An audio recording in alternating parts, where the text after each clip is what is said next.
How to transfer your Outlook emails into a new computer.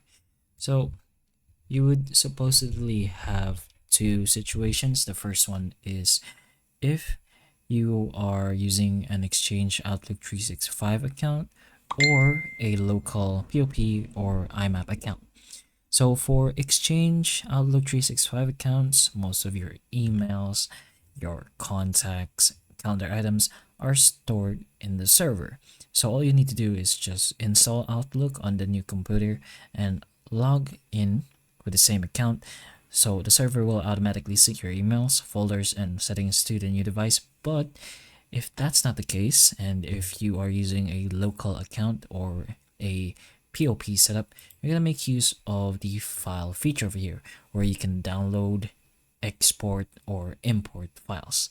So you're gonna need to export your emails to a PST file from the old computer. Let's say this is the old computer. You can go ahead to the file section over here, and you can download your files.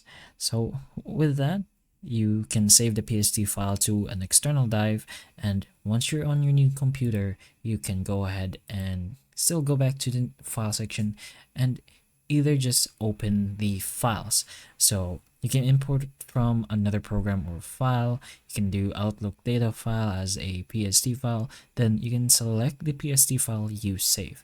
This pretty much imports all your emails, folders, and other Outlook data to the new computer. But for your attachments, like Outlook profiles, if you want an exact replica of your previous setup, you're gonna have to manually reconfigure them or just copy them. So that's pretty much the general idea on how the email transfer works for your Outlook. So hopefully the information of this video can help you, and if it can, please like and subscribe for more videos like this, and that's all.